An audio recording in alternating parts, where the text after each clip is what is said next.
Camarades, c'est pas le moment de flancher. Nous avons trouvé un moyen d'action formidable pour faire aboutir nos revendications. La grande grève des trous. On est tous à l'arrêt. Ouais, toutes les matières en transit sont bloquées. Ça commence à plier là-haut. Faut rien lâcher. Excuse-moi, camarade football, mais tout de même, 5 jours. Si le mouvement continue à durcir, je suis pas sûre de pouvoir supporter la pression. Et je suis pas la seule. Regarde, autour de nous, ils sont presque tous au bout du rouleau. Il faut tenir. Il faut serrer les coudes. Voyez, il suffit qu'on arrête de fonctionner quelques jours pour que les gens reconnaissent enfin que nous sommes les plus importants. Ouais, mais souvenez-vous l'année dernière, hein, la grève des nez. Oh, grève des nez, faut pas exagérer, c'était juste une épidémie de rhume. Ouais, bah n'empêche, ils ont fait ouvrir les bouches et ça a suffi pour briser le mouvement. Ouais, et la grève des yeux, aucune unité d'action. Entre les curieux qui ne faisaient grève que d'un œil, les vagues sympathisants qui ne faisaient grève que la nuit, et les purs et durs qui avaient tous des optiques divergentes, bah, ils sont allés droit dans le mur. Nous, unis, verrouillés, courageux, nous avons un pouvoir de nuisance extraordinaire. Nous sommes sûrs de gagner. Non, justement, notre grève est très impopulaire, elle fait souffrir beaucoup de monde. Déjà, il y en a qui réclament qu'on impose un service minimum. Et pour décongestionner le pays, eh ben, l'armée est prête à envoyer les suppositoires.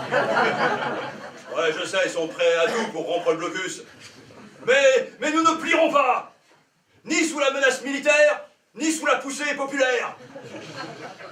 Et s'il faut verser de mon sang, je le verserai.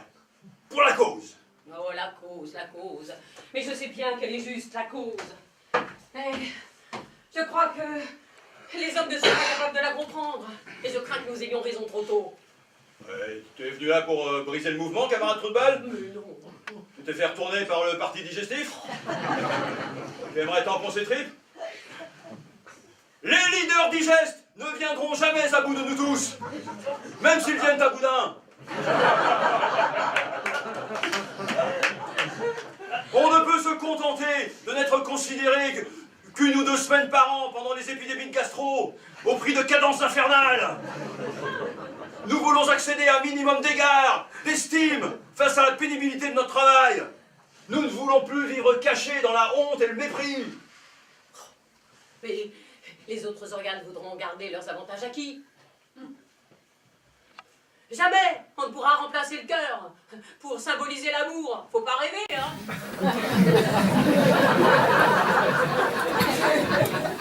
Qu'est-ce qui marche mieux comme vieux truc que un petit coup d'œil sympathique? Ouais, les yeux doux. Les yeux doux, exactement. Ouais. Eh bien, excuse-moi, hein, mais certaines de nos revendications sont un peu folkloriques. Hein. Ah ouais, par exemple? Ben, demander les mêmes droits que les aisselles en matière de déodorant, hein. Seulement pour les sprays, hein. Ben, je suis d'accord, hein, le stick large, ça le fait pas.